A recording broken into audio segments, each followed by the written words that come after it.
De 1967. Alors, cette voiture aurait eu la première place si le propriétaire avait des sièges d'origine Vignale et Fiat dans la voiture. Voilà. C'est bien, c'est bien. Bon, ça tient à des sièges finalement. La deuxième place, alors qu'on va quand même aller poser juste une petite question. Troisième, ça aurait pu être la première, mais troisième, c'est fort bien. Mais je suis très content, il n'y a pas de problème. On est venu ici pour se détendre et on est vraiment content. Cela dit, des babacools qui seraient pas contents et qui seraient un peu énervés, ce serait une grande première aussi, hein. D'autant plus que les sièges d'origine, je les aime, mais ils sont pas confortables. Donc voilà, on les a un petit peu changés. Voilà, exactement. Et Philippe Casse confirme. Alors, la deuxième place, la rosette de la deuxième place a été remise à cette Lancia Stratos Stradale d'Étienne Vanel, effectivement, un chef. Alors Étienne, ben voilà, médaille d'argent, un podium de plus, on va dire. Oh, disons que la deuxième place, c'est le premier perdant, mais c'est toujours bon à prendre. Hein. C'est toujours bon à prendre. Voiture exceptionnelle, comme vous avez eu l'occasion d'acquérir ceci, vous n'avez pas hésité trop longtemps. Un quart d'heure? Quand même. Oui, oui, il fallait quand même rassembler les ronds. Hein.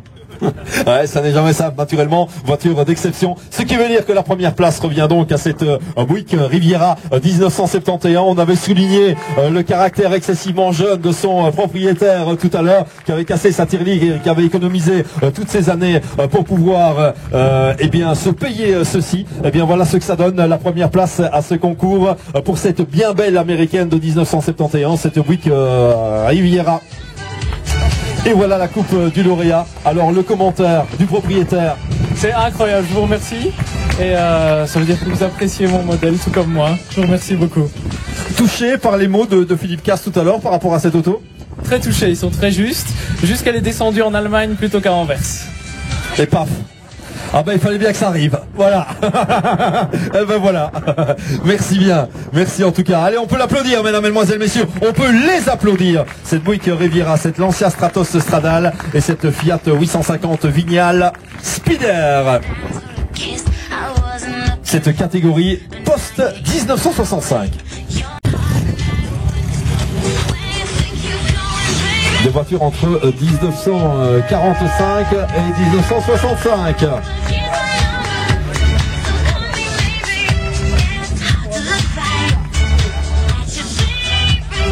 Voilà, et on applaudira une fois encore le lauréat avec cette bien belle Buick Riviera.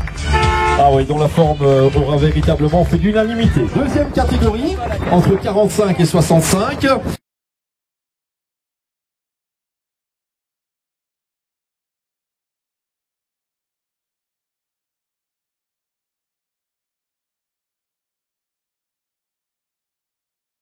Première sortie, c'est pas mal du tout, c'est la médaille de bronze. Oui, tout à fait, c'est un très beau résultat, je trouve. C'est un très beau résultat, ça va vous inciter à en faire d'autres, des concours d'élégance avec cette Porsche 356 Carrera 2. Ben, belle comme elle est, je pense, oui. Tout à fait. Vous auriez tort de vous en priver naturellement et vous retrouverez probablement et vous recroiserez Philippe Casse sur votre route et comme il aura l'habitude de votre voiture, eh bien ce sera tout de suite beaucoup plus simple. Alors la rosette de la deuxième place maintenant, plutôt la 2000 Touring coupée ou plutôt la 2600 Zagato, eh bien ce sera la 2000 Touring coupée de Jean-Pierre Magalache qui va s'offrir cette deuxième place. Jean-Pierre, un commentaire par rapport à cette bien belle voiture? Je suis content, bien sûr, comme chaque propriétaire, de recevoir un prix dans un concours de très belle tenue, parce qu'il y a de très belles autos. Je crois que c'est un hommage à la carrosserie Touring qui mérite effectivement une récompense, un prix, parce que c'est un grand carrossier italien. 1600 Zagato coupé de 1963. Ce qui mérite des applaudissements, s'il vous plaît. Merci bien. Merci. Allez, on va demander à son propriétaire de sortir de l'auto pour venir prendre livraison de ce somptueux trophée. Le Z de Zagato qui est mis à l'honneur ici. Alors, un petit commentaire, appréciation. Merci à tous ceux qui ont voté pour la voiture. Oui, bien sûr, ça c'est sobre, naturellement. Pourquoi le choix de cette voiture-là? C'est le choix du propriétaire. Qui n'est pas vous, vous n'êtes pas le propriétaire. Tout à fait. Vous êtes venu prendre la coupe, vous avez 1000 fois raison, parfait. Dites-lui que vous avez fait quatrième, mais vous rentrez avec la coupe à la maison, c'est grave.